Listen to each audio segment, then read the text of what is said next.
Innal hamdalillah nahmaduhu wa nasta'inuhu wa nastaghfiruh wa na'udzu billahi min shururi anfusina wa min sayyiati a'malina. May yahdihillahu fala mudilla lahu wa may yudlil fala hadiya lahu. Asyhadu an la ilaha illallah wahdahu la syarika lahu wa asyhadu anna Muhammadan abduhu wa rasuluh sallallahu alaihi wa ala alihi wa man sara ala nahjihi wa tamassaka bi sunnati ila yaumiddin wa salaman tasliman katsira. Ya ayyuhalladzina amanu taqullaha haqqa tuqatih wa la tamutunna illa wa antum muslimun. Ya ayyuhan nasu taqu rabbakumul ladzi khalaqakum min nafsin wahidah wa khalaqa minha zawjaha wa batha minhuma rijalan katsiran wa nisaa wattaqullaha alladzi tasaaluna bihi wal arham innallaha kana 'alaikum raqiba. Ya ayyuhalladzina amanu taqullaha wa qulu qawlan sadida yuslih lakum a'malakum wa yaghfir lakum dhunubakum wa may yuti'illaha wa rasulahu faqad faza fawzan 'azima. Amma ba'd fa inna asdaqal hadithi kitabullah wa khairal hadi hadi Muhammadin sallallahu alaihi wasallam wa syarral umuri muhdatsatuha wa kullu muhdatsatin bid'ah wa kullu bid'atin dhalalah wa kullu dhalalatin finnar. Alhamdulillah, puji syukur hanya milik Allah Subhanahu wa taala semata. Allah Subhanahu wa taala telah memberikan nikmat yang tiada terhingga. Nikmat Allah Subhanahu wa taala berupa seluruh pengaturan terhadap alam semesta, dan tidak ada satupun yang sanggup melakukan hal tersebut kecuali hanya Allah Subhanahu wa taala. Itulah Rabb yang senantiasa mengatur alam semesta, yang telah menerbitkan matahari dan menenggelamkannya, yang telah memberikan buah-buahan, yang telah memberikan kehidupan di alam semesta. Begitu juga sudah selayaknya bagi kita sebagai hamba Allah agar kita memurnikan ibadah hanya kepadanya semata. Kemudian salawat beriringkan salam kepada Nabi kita tercinta Nabi Muhammad sallallahu alaihi wasallam. Ikhwani fiddin rahimanillah. Alhamdulillah, kita berada di tanggal 24 Safar tahun 1446 Hijriah, bertepatan tanggal 28 Agustus 2024 Masehi. Sebelum kita melanjutkan pelajaran kita di pembahasan matan Al-Aqidah At-Tahawiyah, sedikit kita menyinggung bahwasanya alhamdulillah keadaan kita yang sekarang ini ba'da maghrib menunggu azan Isya adalah momen-momen yang indah di dalam hidup kita. Ingatkah kita Nabi sallallahu alaihi wasallam bersabda yang diriwayatkan oleh sahabat yang mulia Abdullah bin Abbas radhiyallahu anhuma, dan hadis ini sahih diriwayatkan oleh Imam Bukhari dalam kitab sahihnya. Nabi sallallahu alaihi wasallam bersabda, ni'matani, dua nikmat, maghbunun katsirum minan nas, yang manusia banyak terlalaikan oleh dua nikmat tersebut. Ni'matani maghbunun katsirum minan nas, berarti banyak manusia yang lalai dari nikmat tersebut. Apa dua nikmat tersebut? As-sihhatu wal faragh, yaitu kesehatan dan waktu luang. Dua nikmat ini ikhwani fiddin rahimakumullah banyak dilalaikan oleh manusia, sebagaimana hadis yang sahih dari Imam Bukhari dan Muslim. Keadaan kita, alhamdulillah kita mendapatkan kesehatan, dan ada keadaan yang lain. Jika seandainya kita tidak dalam keadaan sehat wal afiat, tentu kita dalam keadaan sakit. Dan orang yang sakit melihat orang yang sehat itu seolah-olah mahkota ada di kepala orang yang sehat. Dan itu bisa sama-sama kita rasakan ketika kita mengalami sakit, ditakdirkan sakit seperti demam. Banyak impian kita, kalau seandainya sehat nih udah begini, banyak aktivitas yang akan kita lakukan. Tetapi jika sehat itu datang kepada kita, apa yang kita lakukan? Seolah-olah kesehatan itu tidak kita syukuri dengan ketaatan untuk mencari ridha Allah Subhanahu wa taala. Kemudian begitu juga dengan wal faragh, waktu luang. semua kita sibuk dari subuh kita bangun, atau mungkin sebelumnya kita sholat malam menunggu azan subuh, aktivitas.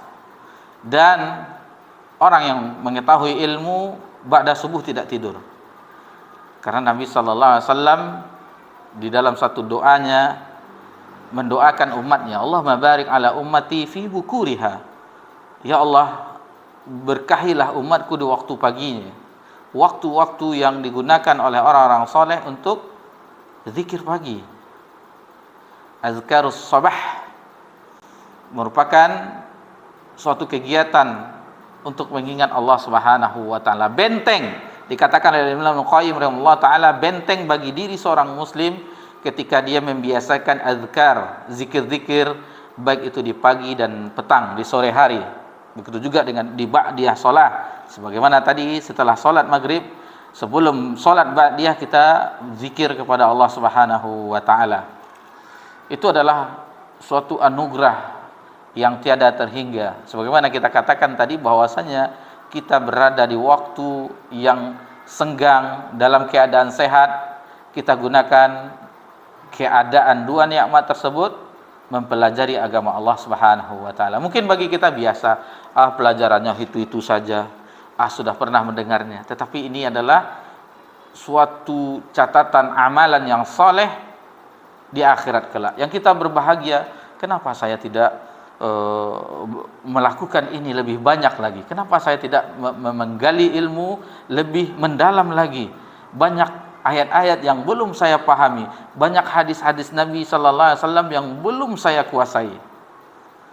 Jadi ini dua nikmat. Kalaulah kita tidak di waktu luang, otomatis kita di waktu sibuk. Lihatlah aktivitas kita, kalau sudah bekerja itu sudah payah. Sudah payah kita untuk melakukan ibadah. Paling kalau bisa kita mungkin setelah azan zuhur, atau ketika azan zuhur baru kita bisa beribadah kepada Allah Subhanahu wa taala. Dan inilah momen yang apabila kita memiliki kesehatan, waktu luang, maka pergunakanlah dua nikmat itu untuk bersyukur kepada Allah dengan mentaati Allah Subhanahu wa taala, untuk meraih ridho Allah Subhanahu wa taala semata. Kita mempelajari agama Allah Subhanahu wa taala, kalaulah niat kita itu baik, maka berbahagia kita, karena belajar agama itu, mempelajari agama Allah itu ibadah juga. Banyak orang yang menyangka bahwa ibadah itu hanya sholat saja, hanya puasa saja, tetapi tidaklah demikian.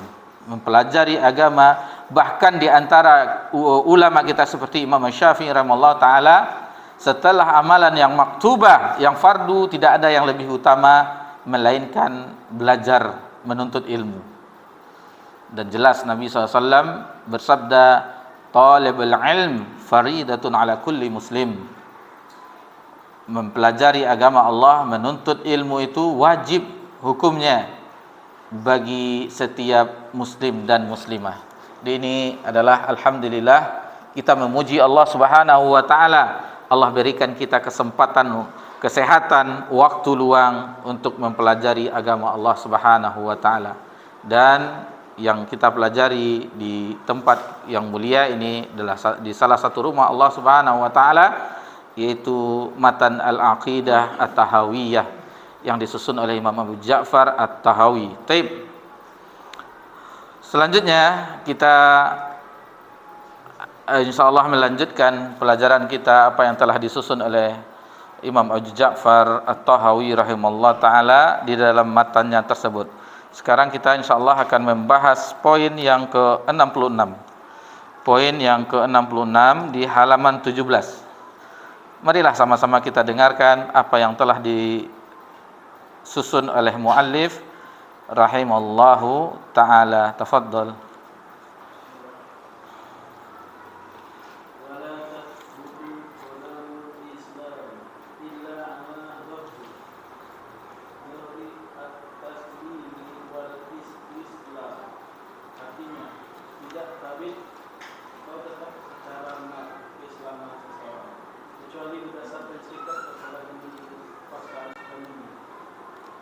Baik, sebelum kita menjelaskan ini, kalau kita misalnya diberi kesempatan untuk membacakan salah satu karangan ulama, sebaiknya minimal kita mengucapkan bismillah atau alhamdulillah salatu wassalamu rasulillah.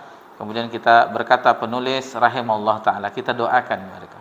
Itu salah satu adab kita mempelajari apa yang telah disusun oleh ulama kita. Insyaallah kita akan mendapatkan keberkahan mendoakan orang yang telah meninggalkan kebaikan berupa tulisan mereka. Jadi itu salah satu qala al-muallif rahimallahu taala.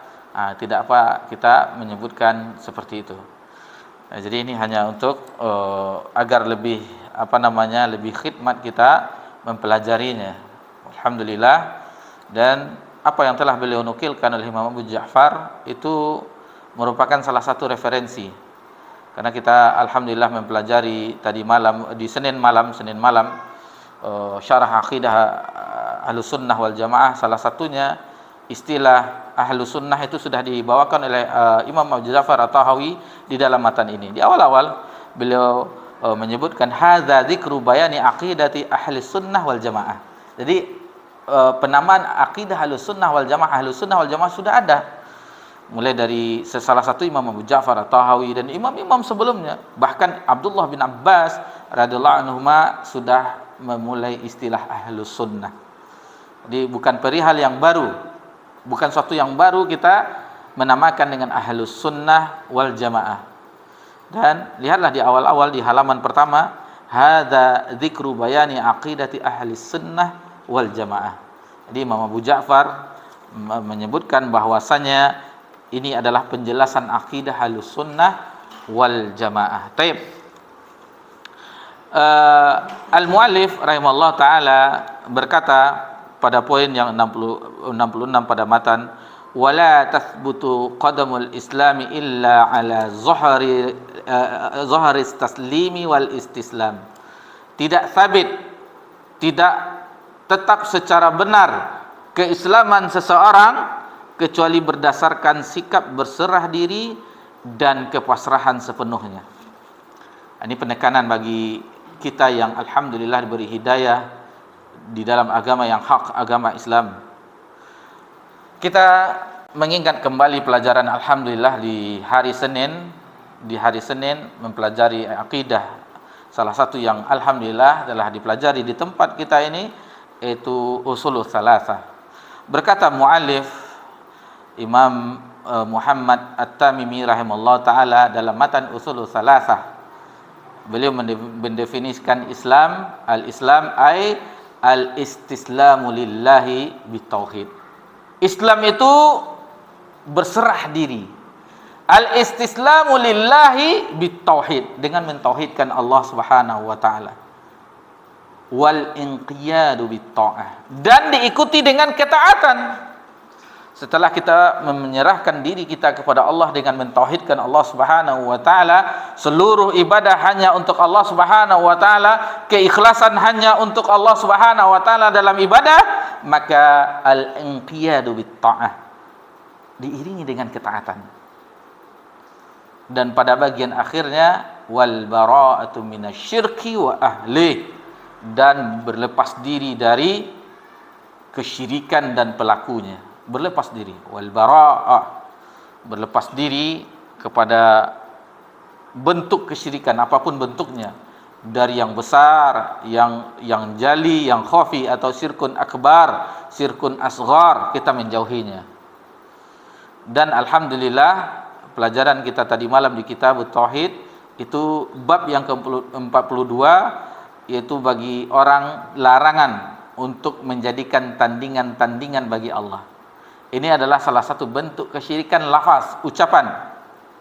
Fala taj'alu lillahi andada wa antum ta'lamun. Dalam surah Al-Baqarah ayat 22. Alhamdulillah kita bahas bagaimana di awalnya, sebelumnya ayatnya di dalam ayat 21, ya ayyuhan nasu u'budu rabbakumul ladzi khalaqakum wal ladzina min qablikum la'allakum tattaqun. Perintah pertama di dalam Al-Qur'an yaitu di dalam surah Al-Baqarah ayat ke-21. Wahai manusia, sembahlah Allah. Maksudnya tauhidkan Allah. Jadi alhamdulillah, bagaimana jangankan untuk perbuatan, keyakinan hati, seluruhnya, lafaz pun kita tidak boleh melakukan kesyirikan kepada Allah Subhanahu wa taala. Ada beberapa contoh yang kita bawakan yang lazim di zaman muallif ketika itu dan lazim di zaman kita sekarang. Contoh apa ungkapannya? Alhamdulillah, setelah berobat ke dokter itu saya sembuh. Bukan, dokter itu telah menyembuhkan saya. Ungkapannya seperti itu biasa. Kemarin masuk angin, minum obat ini, sehat. Itu ungkapan-ungkapan yang bagi ahli tauhid itu tidak ada ungkapan seperti itu. Untung saja ada saya pelihara anjing sehingga tidak jadi maling masuk. Ungkapan-ungkapan itu biasa di masyarakat kita, itu biasa. Jadi kalau orang ahli tauhid itu tidak menuju sebabnya. Itu sebab semuanya. Yang tadi itu sebab, dokter sebab, obat sebab, yang lain-lainnya sebab. Adapun al-musabbib itu dilupakan oleh orang. Maksudnya Allah Subhanahu wa taala yang mendatangkan sebab itu. Seharusnya apa yang kita ucapkan? Alhamdulillah. Dengan usaha ikhtiar berobat ke dokter itu, alhamdulillah Allah yang sembuhkan. Alhamdulillah minum obat ini hilang demamnya, hilang sakit kepala dan yang lainnya. Alhamdulillah, sebenarnya termasuk hukum, tapi itulah kesyirikan. Allah menjadikan tandingan bagi Allah segala sesuatunya, bahkan yang hina, yang sesuatu kita diperselisihkan oleh ulama memeliharanya, tapi yang sahih itu tidak boleh kecuali untuk menjaga kebun atau yang lainnya. Seperti anjing tadi, bahkan orang menjadikan tandingannya anjing. Untung ada anjing ini, tidak jadi maling masuk. Kan itu sepele, tetapi itu lafaz dalam bentuk telah menjadikan andad, tandingan bagi Allah. Dan Nabi SAW tidak menyukai kalimat seperti itu. Seperti Masya Allah wa si'ta, atas kehendak Allah dan engkau wahai Rasulullah. Nabi tidak menyukai. Antajalani lillahi niddan, apakah engkau menjadikan aku tandingan bagi Allah? Dan bahkan itu adalah tandingan bagi Allah, menjadikan tandingan bagi Allah adalah dosa yang teramat besar. Ketika Abdullah bin Mas'ud radhiyallahu anhu bertanya kepada Nabi sallallahu alaihi wasallam, "Ya Rasulullah, ayu dzambin a'dzam?" Apa dosa yang paling besar itu ya Rasulullah? Lalu Rasulullah SAW menjawab, "Anta ja'alu lillahi niddan wa huwa khalaqak." Engkau menjadikan tandingan bagi Allah sementara Allah lah yang telah menciptakan engkau. Dan pembahasannya juga dijelaskan di syarah itu Fathul Majid, bahwasanya cobalah seandainya kita ambil ke zaman kita. Kalau dahulu contohnya perbudakan, ada kita memiliki budak, tetapi budak itu bekerjanya bukan untuk kita tetapi untuk tuan yang lain. Itu di zaman dahulu. Mungkin kita kurang masuk akal budak bagaimana. Nah, alhamdulillah sistem tersebut sudah tidak kita jumpai lagi. Tetapi meskipun tidak ada, prakteknya terkadang masih ada, menjadikan orang dengan sistem perbudakan yang lainnya. Kita anggap saja seorang yang bekerja pada kita. Alhamdulillah kita memiliki usaha apapun bentuknya yang kita menggaji karyawan tersebut tiap bulannya. Kita menggajinya tiap bulan, tetapi dia bekerja bukan untuk kita, tetapi untuk orang lain atau lembaga yang lain atau tempat yang lain. Lalu bagaimana perasaan kita? Pajak kok lain, lawak gaji ke pajak tu karajo. Itu perumpamaan agar kita paham. Allah yang telah menciptakan kita, tetapi kita menjadikan sesembahan kepada selain Allah Subhanahu wa taala. Ikhwani fid din rahimanillah. Kemudian di sini ada beberapa penjelasan dibawakan oleh muallif pensyarahnya. Ada ungkapan dari Al-Imam Muhammad bin Syihab Az-Zuhri rahimahullah ta'ala annahu qala, dan ini riwayat oleh Imam Bukhari, seperti ini sahih, minallahi risalah, jadi risalah itu dari Allah, wa 'ala rasulil balagh, dan kewajiban atas Rasul untuk menyampaikannya. Wa alaina taslim, dan kewajiban bagi kita untuk berserah diri menerimanya. Wa hadza kalamun jami'un nafi'un. Ini kalimat yang diungkapkan oleh Muhammad bin Syihab Az-Zuhri merupakan kalimat yang sangat banyak manfaatnya. Risalah dari Allah Subhanahu wa taala, Nabi menyampaikan, dan kewajiban kita yaitu untuk menerimanya dengan sepenuh hati. Ada beberapa ayat yang dibawakan oleh pensyarah, di antaranya dalam surah An-Nur ayat 54 terbalik, ayat 54. Allah Subhanahu wa taala berfirman dalam surah An-Nur ayat 54, "Wa ma 'alar rasuli illal balagh." Dan tidaklah atas Rasul itu kecuali menyampaikan. Jadi jelas Rasul itu tugasnya menyampaikan risalah dari Rabbul Alamin. Jadi kita tidak memperpanjang apa yang dibawakan pensyarahnya. Sebenarnya banyak ungkapan-ungkapan beliau yang insyaallah sangat berfaedah, akan tetapi kita fokus kepada dalil yang dibawakan. Dalil yang dibawakan karena itulah ilmu. Kita fokus kepada ayat-ayat yang dibawakan oleh pensyarah, hadis-hadis yang dibawakan. Adapun ungkapan beliau itu intinya pengembangan dari matan tadi. Beliau menjabarkannya apa maksudnya ini, bahwasanya kita ada akal, lalu bagaimana seandainya akal itu dengan nakal, maksudnya dengan wahyu bertemu gimana harusnya, lebih kurang seperti itu. Tapi dengan ada dalil ini insyaallah itu lebih jelas kalau kita bisa mencernanya, memahaminya. Kemudian dalam surah An-Nahl ayat 35 tadi, dalam surah An-Nur ayat 54, sekarang dalam surah An-Nahl ayat 35, fahal 'alar rusuli illal balaghul mubin. Tidak ada kewajiban bagi Rasul itu kecuali menyampaikan dengan nyata, dengan jelas. Ini juga ada di firman Allah Subhanahu wa taala dalam surah Ibrahim. Dalam surah Ibrahim ayat yang keempat, surah Ibrahim ayat keempat, wa ma arsalna mir rasulin illa bilisani qaumihi liyubayyina lahum.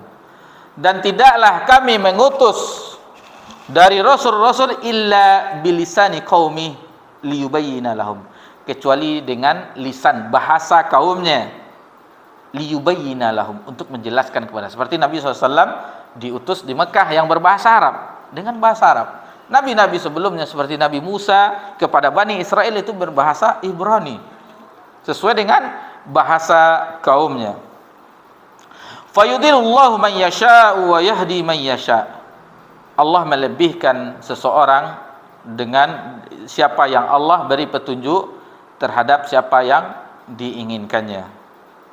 Kemudian dalam surah Al-Maidah ayat 15, Allah Subhanahu wa taala berfirman dalam surah Al-Maidah ayat 15, qad ja'akum minallahi nurun wa kitabun mubin.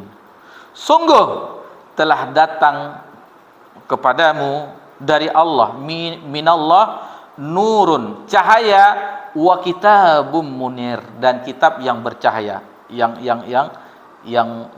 cahaya, yang kitab itu cerah, memberikan cahaya. Di Al-Quran kalamullah memberikan cahaya, penjelasan, penerangan bagi orang yang mempelajarinya. Kemudian dalam surah Ad-Dukhan ayat pertama, yang kedua, Hamim wal kitabil mubin. Itu.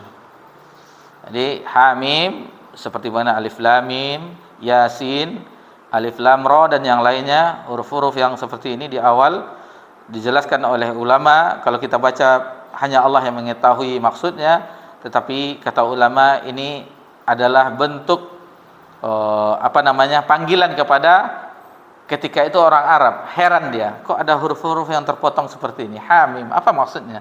Sehingga itu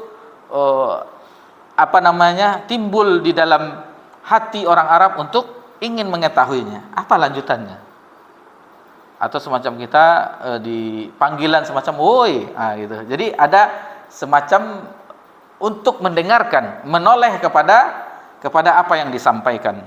Taib. Kemudian dalam surah Az-Zukhruf ayat pertama, ayat kedua, tilka ayatul mubin, tilka ayatul kitabil mubin. Itulah ayat-ayat Al-Qur'an,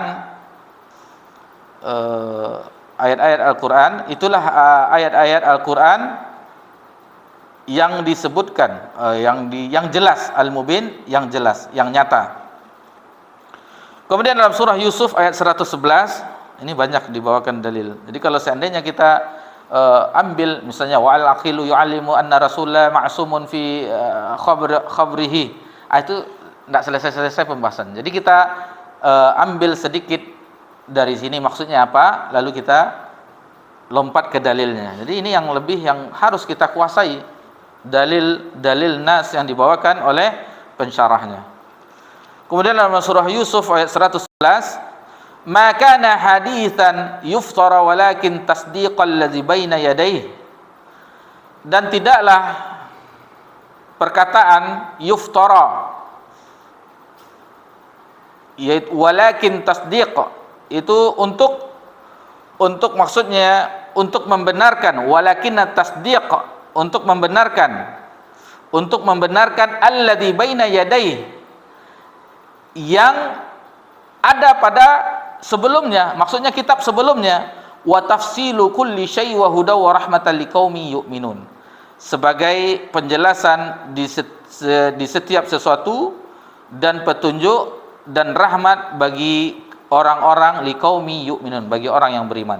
Jadi itu sebagai pembenar kitab-kitab sebelumnya, membenarkan kitab sebelumnya, dan untuk menjelaskan sebagai petunjuk rahmat bagi orang-orang yang beriman.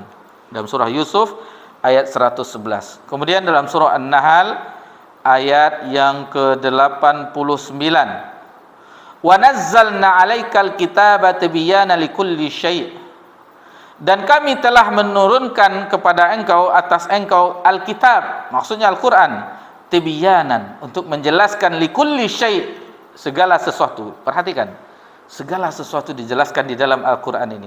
Dan Nabi juga menafsirkan apa maksud ayat tersebut di dalam hadis-hadis. Wahuda, dan petunjuk, warahmah, sama dengan ayat sebelumnya, dan sebagai rahmat, wa busyra lil muslimin, dan sebagai kabar gembira bagi orang-orang yang berserah diri, bagi orang yang beragama Islam. Jadi wa nazairu dzalika katsiru fil Quran, dan semacam ini, ayat-ayat semacam ini itu banyak di dalam Al-Quran yang mengatakan bahwasanya ini adalah penjelasan, petunjuk, rahmat bagi orang-orang yang beriman, yang semakna dengan itu banyak di dalam Al-Quran. Taib. Berikutnya, Faman.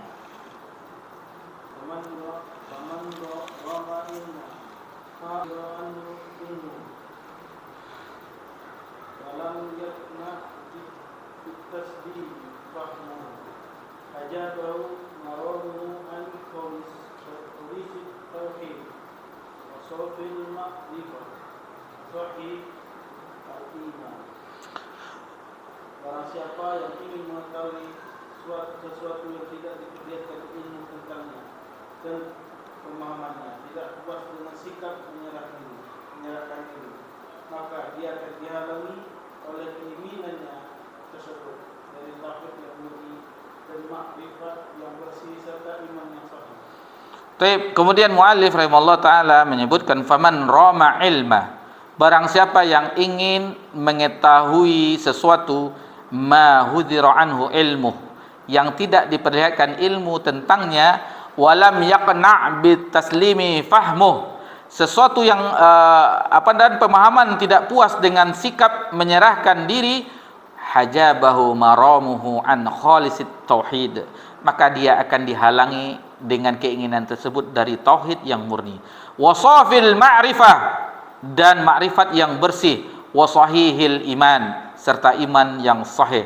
Jadi siapa saja yang mengetahui segala sesuatu yang tidak diperlihatkan ilmu tentangnya dan pemahaman yang tidak puas dan sikap menyerahkan diri, maka akan terhalangi. Orang-orang yang seperti ini disebutkan oleh muallif, orang-orang ini akan terhalangi dengan tauhid yang ikhlas. dengan makrifat yang bersih, pengetahuan yang bersih, wa sahihil iman, juga iman yang sahih. Taib.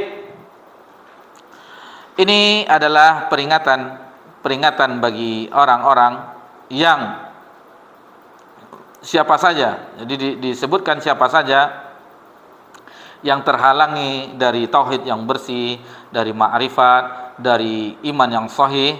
Ini peringatan. Karena diawali dengan segala sesuatu tanpa ilmu. Di dalam surah Al-Isra ayat 36, jadi seseorang yang berbicara tanpa ilmu, maka ini beberapa ayat ancamannya dibawakan oleh pensyarah dalam surah Al-Isra ayat 36, wala taqfu ma laisa laka bihi ilm. Dan janganlah kamu mengatakan atau mengikuti segala sesuatu yang kamu tidak mengetahuinya. Inna sam'a wal basara wal fuada kullu ulaika kana anhu mas'ula. Sesungguhnya pendengaran, penglihatan dan hati semuanya itu akan diminta pertanggungjawabannya. Taib, kita azan dulu, insyaallah setelah azan kita lanjutkan.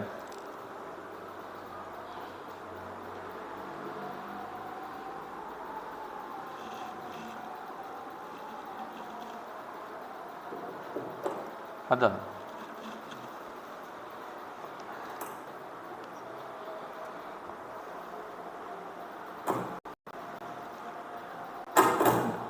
Belum dia Allahu Akbar, Allahu Akbar, Allahu Akbar, Allahu Akbar. Asyhadu an la ilaha illallah. Asyhadu an la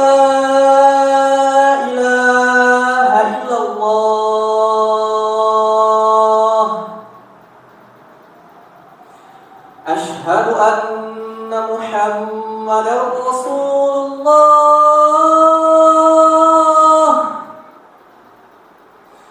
أشهد أن محمدا رسول الله.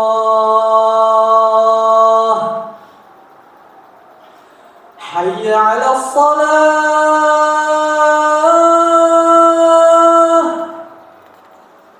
حي على الصلاة.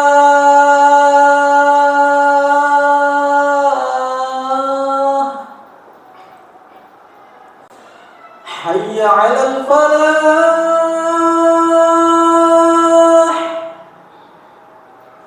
حي على الفلاح.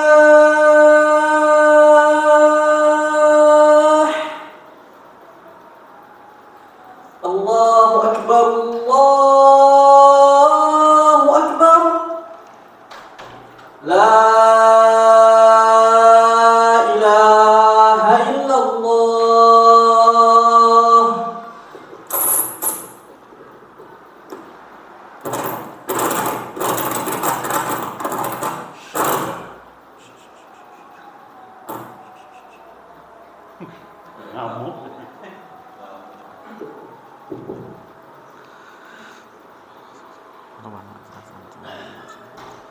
Alhamdulillah wassalatu wassalamu ala Rasulillah amma ba'd. Baik, kita lanjutkan. Jadi dijelaskan oleh muallif, faman rama ilma ma khutira anhu ilmu wa lam yaqna' bi taslimi fahmuh hajabu marahu an khalis tauhid wa sahifil ma'rifah wa sahil iman. Jadi orang-orang yang mendapatkan sesuatu yang tauhidnya tidak bersih, kemudian ma'rifatnya yang tidak jelas, maksudnya dia tidak mendapatkan pemahaman, kemudian imannya yang tidak sahih, itu bermula dari mengikuti segala sesuatu tanpa ilmu.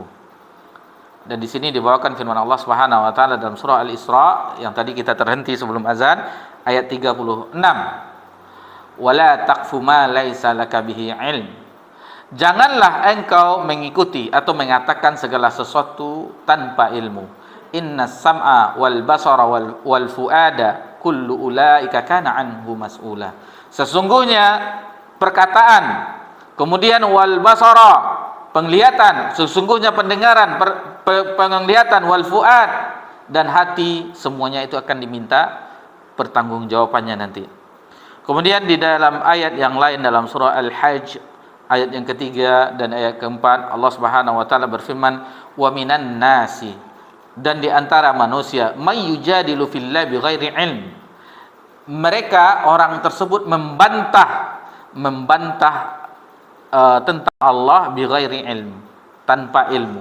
Banyak sekarang orang yang tidak mengenal Allah yang sahih pengenalannya, banyak membantah. Masa ya Ar-Rahman 'ala arsy istawa? Banyak itu contohnya. Masa Allah wajhiyah, mempunyai wajah dan segala macamnya? Masa Allah turun di sepertiga malam terakhir dan segala macamnya? Dibantah semuanya, tetapi bighairi ilm, tanpa ilmu. Wa yattabi'u kulla syaitanin marid. Orang yang seperti itu yang tidak mengikuti ilmu disebutkan wa yattabi', dan mengikuti kulla syaitanin marid, setiap setan yang jahat. Jadi orang yang berpaling dari sesuatu tanpa ilmu tadi tidak jelas bagi mereka ilmunya, maksudnya sumbernya jelas, kita mengetahui nas yang jelas Al-Quran dan hadisnya, tetapi dibantah oleh mereka, maka sesungguhnya orang-orang wa yattabi kulla syaitanin marid, mengikuti syaitan yang jahat. Kutiba alaihi annahu man tawallahu fa annahu yudillu wa yahdi ila adzabis sa'ir. Jadi telah diwajibkan, ditetapkan atasnya, sesungguhnya barang siapa yang berpaling, fa annahu yudilluhu, dan sesungguhnya yudilluhu menyesatkan, wa yahdihi, dan memberi petunjuk, ini semacam konotasi, wa yahdihi ila adzabis sa'ir, dan memberikan jalan ke azab neraka. Jadi orang yang tadi membantah tanpa ilmu tentang Allah, kemudian mengikuti setan yang jahat, akhirnya tersesat dan akhirnya mereka mendapatkan jalan menuju neraka, azab neraka. Kemudian di ayat yang lain dalam surah Al-Hajj ayat 9, ayat 8, ayat 9 sama juga awalnya, minan nas, dan sebagian manusia di antara manusia, may yujadilu fillahi bighairi ilm, yang membantah Allah bighairi ilm, tanpa ilmu, wala huda wala kitabim munir, tanpa petunjuk dan tanpa wahyu yang kitabum munir, tanpa wahyu yang bercahaya, maksudnya tanpa terdapat di dalam Al-Quran. Thaniya itfihi liyudilla an sabilillah, jadi yang memalingkan lambungnya. Jadi orang maksudnya thaniyata itfihi liyudilla an sabilillah, yang memalingkan lambungnya dari jalan Allah. Maksudnya dengan orang yang semacam konotasi bahwasanya meremehkan, melecehkan. Kan kita menganggap memalingkan badan kita atau leher kita, semacam kita remehkan. Lahu fid dunya khizyun wa nuzikuhu yaumal qiyamati hadzabal harik. Jadi keadaan mereka di dunia seperti itu, terhina dan merasakan yaumal qiyamati hadzabal harik. Di hari kiamat merasakan azab harik yang membakar, yang panas. Wa qala ta'ala, kemudian dalam surah Al-Qasas ayat 50, wa qala ta'ala wa man adallu mimman ittaba'a huwa bighairi hudam minallah, dan barang siapa yang lebih menyesatkan dari attaba hawahu bighairi huda, yang mengikuti hawanya bighairi huda, tanpa petunjuk, minallah, dari Allah, huda minallah, innallaha la yahdil qaumaz zalimin, sesungguhnya Allah tidak memberi petunjuk kepada kaum yang zalim. Kemudian dalam surah An-Najm, ini orang yang mengikuti zon, praduga, iyattabi'una illa zon, sesungguhnya mereka tidaklah mengikuti kecuali zon saja, prasangka saja, zon. Wa ma tahwal anfus, begitu juga hawa nafsu. Wa laqad ja'ahum mir rabbihimul huda, dan sesungguhnya telah datang bagi mereka dari Rabb mereka petunjuk. Jadi ila ghairi dzalika minal ayati dallati ala hadzal makna. Jadi ayat-ayat seperti ini banyak lagi, kata muallif sebagaimana tadi. Sementara ini kita dibawakan ada 5 ayat di beberapa tempat, 5 tempat dalam Al-Quran, dan ini masih banyak lagi yang semakna dengan ini. alangkah sedikitnya pengetahuan kita terhadap Al-Quran Al-Karim, tentang bagaimana orang yang berpaling, yang berbicara tanpa ilmu, memaling, yang mendebat Allah tanpa ilmu, itu banyak dalam Al-Quran. Akan tetapi kita banyak yang belum mengetahuinya. Mungkin yang ma'ruf bagi kita yang dalam surah Al-Isra, wala taqfu ma laisa laka bihi ilm, dan janganlah kamu mengikuti atau mengatakan sesuatu yang kamu tidak mengetahui. Inna sam'a wal basara wal fuada kullu ulaika kana anhu. Itu sering kita dengarkan ustaz kita. Tapi ayat yang lain. Dan ini masih banyak kata pensyarahnya. Dari sini, dari penjelasan pensyarah ini, alangkah sedikitnya pengetahuan kita terhadap Al-Qur'anul Karim. Belumlah kita mentadabburi Al-Quranul Karim. Afala yatadabbaruna Al-Quran am ala qulubihim aqfaluha. Bagaimana engkau tidak mentadabburi Al-Quran, atau hati kalian terkunci, kata Allah. Hati kita terkunci dengan hidayah, dengan cahaya dari Kitabul Munir tadi, wahyu yang bercahaya. Terkunci hati kita. Kita disebutkan dengan yang lain, sehingga dipalingkan hati kita dengan mengetahui ilmu dari sumbernya, dari cahayanya, yaitu dari Al-Quran, Kitabullah, dan As-Sunnah. Taib. Ini ada hadis dari Abu Umamah Al-Bahili radhiyallahu anhu, qala Rasulullah SAW bersabda, ma adalla qaumun. Ini menjelaskan kaum yang tersesat ba'da huda, setelah mendapat petunjuk, kanu alaihi ila utul jadal, melainkan atasnya adalah orang yang suka berbantahan. Setelah orang mendapat petunjuk, dia tersesat, akhirnya kemudian tersesat sebelumnya mendapat petunjuk, kemudian tersesat, kanu alaihi illa utul jadal, kecuali orang tersebut suka berbantah-bantahan. Jadi hati-hati bagi kita yang suka berbantah-bantahan, dikhawatirkan. Alhamdulillah kita mendapat petunjuk, akhirnya Allah selewengkan, akhirnya kita hanya fokus ke bantah-bantahan. Tsumma ta'ala, kemudian Nabi SAW membaca firman Allah Subhanahu wa taala, kalau di sini disebutkan hanya sedikit, ma darabu laka illa jadala. Namun ayat tersebut di dalam surah Az-Zukhruf ayat 58 tadi sempat dicatat, wa qalu ahailatuna khair amhu, dan katakanlah, mereka mengatakan, alihatuna khairun amhu, apakah sesembahan kami, Tuhan kami lebih baik daripada dia? Maksudnya di sini membantah orang yang menjadikan Isa bin Maryam di antara tiga Tuhan. Amhu, atau dia. Jadi sesembahan kami kah yang lebih baik atau dia? Maksudnya Nabi Isa alaihissalam. Ma darabuhu laka illa jadala. Jadi tidak ada perumpamaan kecuali bagi mereka itu adalah jadala, membantah. Balhum qaumun khasimun. Bahkan mereka sesungguhnya kaum yang suka bertengkar. Hati-hati kita bertengkar, berjidal di media sosial. Takut kita balhum qaumun khasimun, menjadi suka yang bertengkar, sebagaimana orang-orang yang terdahulu yang dicela di dalam agama kita. Taib.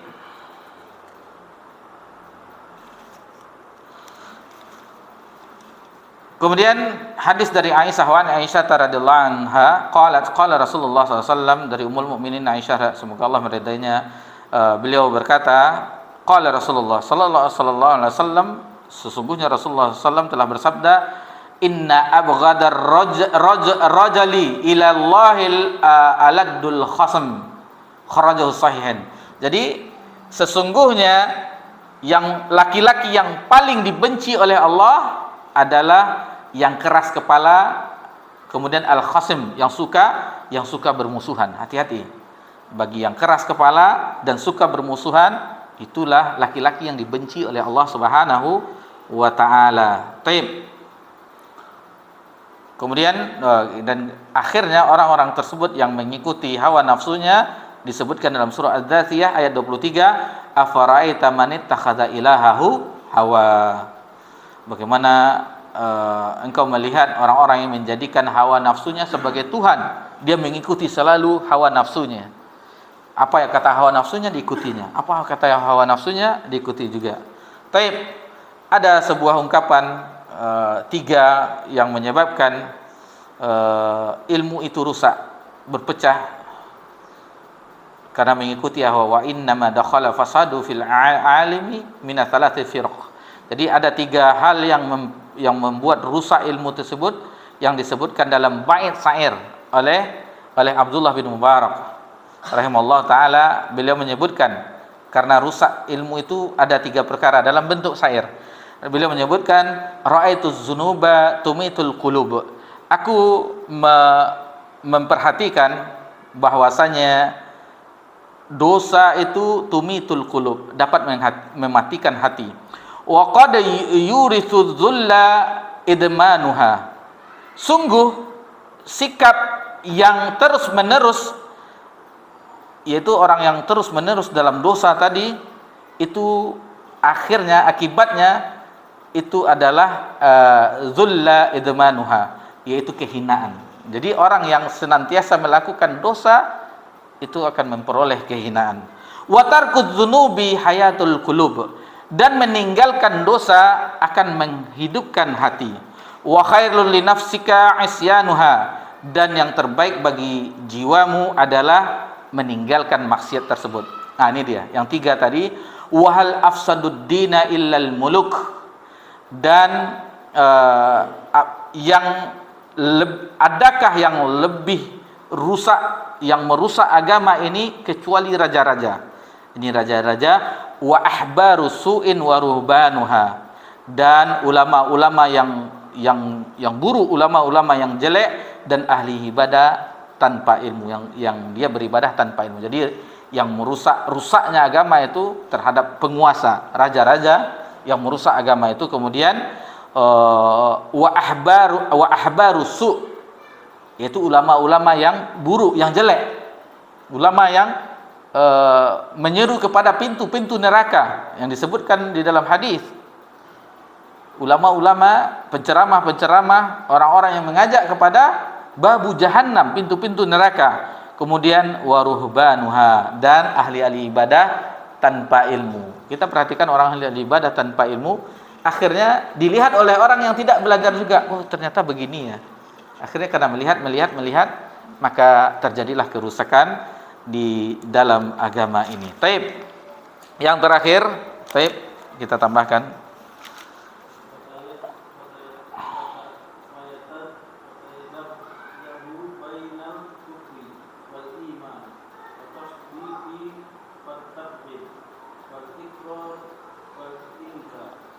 Sehingga dia ragu-ragu antara kufur dan iman, antara membenarkan dan mendustakan, antara mengatakan dan mengingkari.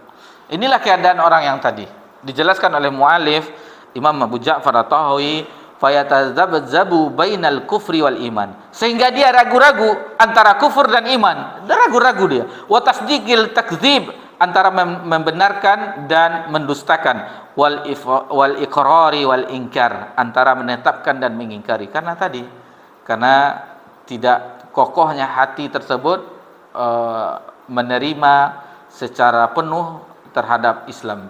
Ya ayyuhallazina amanu dukhulu fi silmi kafah. Jadi kita diminta untuk masuk Islam itu dengan kafah, dengan secara keseluruhan. Kalau itu berserah diri dengan Islam, kita berserah diri dengan sepenuhnya, maka konsekuensinya akan lahir tauhid yang ikhlas. Kemudian apalagi ma'rifah yang bersih. Kemudian iman yang sahih. Taib. Terakhir yang poin yang ke-69.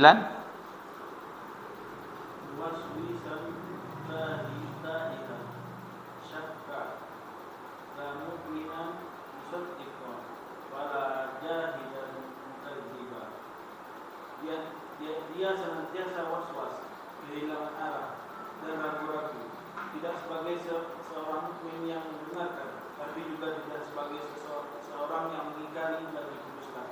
Ini keadaannya, tidak tahu arah. Muwaswisan ta'iha, dia senantiasa was-was. Kemudian syakka, kehilangan arah, ragu-ragu. La mu'minan musaddiqa, ragu-ragu tadi tidak sebagai orang mukmin yang membenarkan, tapi wala jahidan mukadziba, dan juga tidak sebagai orang mukmin yang mengingkari lagi mendustakan. Jadi tidak tahu dia apa yang mau dilakukannya. Apakah ini yang benar, apakah ini yang salah? Di dalamnya ada keraguan yang dimunculkan oleh syaitan, dia tidak tahu arahnya, ikut arah yang mana, ikut yang inikah, ikut yang itukah, atau yang membenarkan atau yang mengingkari, itulah yang terjadi pada dirinya. Sebenarnya ini masih banyak penjelasannya dari pensyarahnya, tetapi di sini bahwasannya nih poinnya di sini disebutkan bahwasanya wa sababud dolalu i'radu an tudabbirul kalamullah wa kalamur rasul. Jadi sebab kesesatan itu, penyimpangan itu karena meninggalkan perkataan Allah dan perkataan Rasul. Jadi di sini dijelaskan agar seseorang itu bagaimana jangan sampai seperti iblis yang memberikan was-was. Anna khairu minhu khalaqtani min nari wa khalaqtahu min tin, dalam surah Al-A'raf. Bagaimana iblis beranggapan terhadap dirinya, aku lebih baik darinya. Khalaqtani min nar, aku diciptakan dari api, wa khalaqtahu min tin, dan Adam itu diciptakan dari tanah. Kemudian may yuti'ir rasul faqad ata Allah. Ini bentuk orang yang kokoh. Barang siapa yang mengikuti Rasul, faqad ata Allah, maka dia sesungguhnya telah mentaati Allah. Dan ayat-ayat semisalnya yang kita katakan, in kuntum tuhibbunallah fattabi'uni yuhibbukumullah yaghfir lakum dzunubakum fala wa rabbika la yu'minu hatta yuhaqqimuka fima shajara bainahum thumma la yajidu fi anfusihim harajan mimma qadaita wa yusallimu taslima. Jadi ayat-ayat seperti ini itu sudah kita mengetahuinya sebagiannya. Jadi ada beberapa pelajaran yang bisa kita simpulkan pada malam yang berbahagia ini sebelum kita akhiri, bahwasannya beberapa poin yang kita bahas, kita diminta agar berserah diri, pasrah sepenuhnya terhadap risalah ini. Sebagaimana tadi perkataan dari Imam Az-Zuhri, minallahi risalah. Risalah itu dari Allah, dan atas Rasul menyampaikan, wa'ala Rasul balagh, adapun wa'alaina taslim, dan atas kita untuk menerimanya sepenuh hati.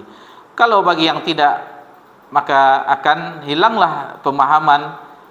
Kalau tidak menyerahkan diri secara seutuhnya, maka akan dihalangi dari tauhid yang ikhlas, kemudian dari ma'rifat yang bersih, kemudian terhalangi dari iman yang sahih. Kemudian orang tersebut akan menjadi orang-orang yang ragu-ragu dan dia tidak tahu bertindak.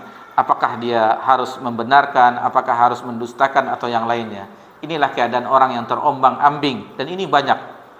Umat Islam yang seperti ini banyak terombang-ambing.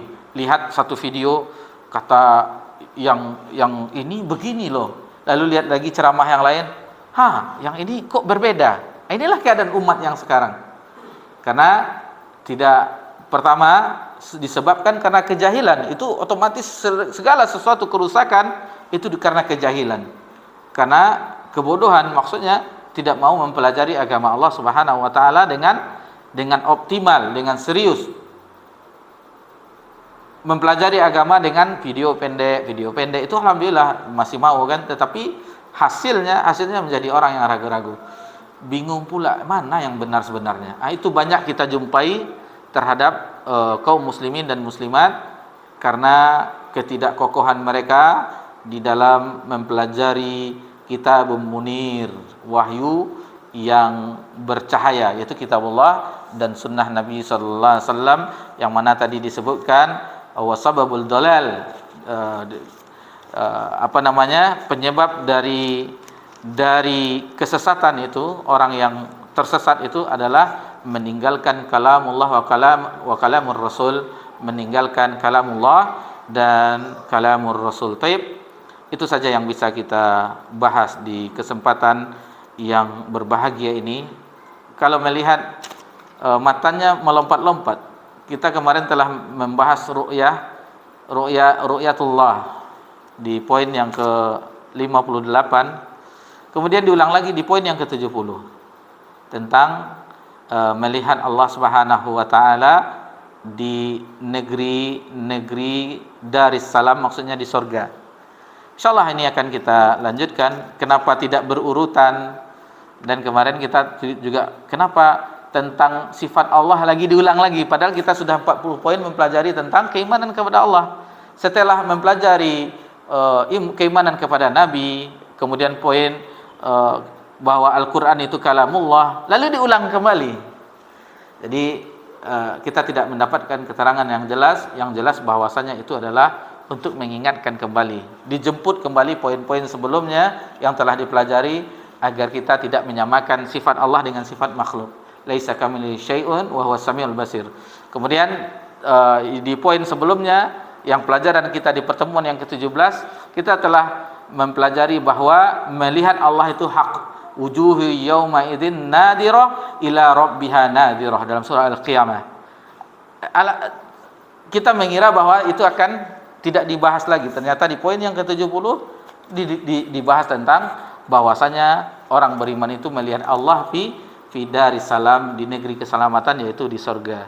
Jadi entah apa maksud dari penulis Imam Abu Ja'far Tahawi, tetapi kita insyaallah akan mempelajarinya, mudah-mudahan mendapatkan apa maksudnya. Dan itu juga kita mempelajari Sahih Bukhari, terkadang kenapa Imam Bukhari meletakkan ini di sini, kenapa Imam Bukhari, dan itu bisa dijelaskan, kita ketahui dari penjelasan dari Ibnu Hajar Al-Asqalani di dalam Fathul Bari. Maksud dari Imam Bukhari begini, maksud dari Imam Bukhari begini.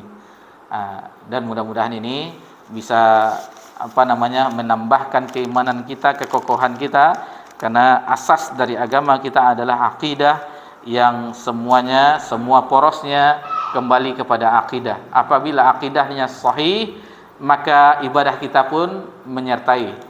Contoh ayat di dalam surah At-Taubah, innama ya'muru masajidallahi man amana billahi wal yaumil akhir. Sesungguhnya orang yang memakmurkan masjid Allah itu orang yang beriman kepada Allah dan hari akhir. Bukankah itu iman kepada Allah dan hari akhir itu adalah akidah, keimanan, dan ibadahnya nampak memakmurkan masjid Allah. Kemudian masalah adab, sering Nabi sallallahu alaihi wasallam di dalam sabdanya sallallahu alaihi wasallam, man kana yu'minu billahi wal yaumil akhir. Sering man kana yu'minu billahi wal yaumil akhir, contohnya wa qulu khairan aw liyasmut, berkatalah yang baik atau diam, atau fa akrim daifah, muliakan tamu, fa akrim jarrah, muliakan tetangganya, dan yang lain-lainnya. Jadi sangat berkaitan akidah yang sahih ini dengan ibadah kita, dengan akhlak kita, dengan adab kita, dan segala macam. Apabila akidah kita sahih, bukankah Nabi kita tercinta sallallahu alaihi wasallam akidahnya sahih, dan kita menyaksikan bagaimana ibadah Nabi kita tercinta, bagaimana akhlak Nabi kita tercinta sallallahu alaihi wasallam. Baik, mohon maaf jika ada kesalahan dalam penyampaian. Insyaallah akan kita lanjutkan di pertemuan yang akan datang. Subhanakallahumma wa bihamdika, asyhadu an la ilaha illa anta, astaghfiruka wa atubu ilaik. Wassalamu ala nabi Muhammad sallallahu alaihi wasallam wa ala alihi washabbihi jami'in. Walhamdulillahirabbil alamin. Wassalamualaikum warahmatullahi wabarakatuh.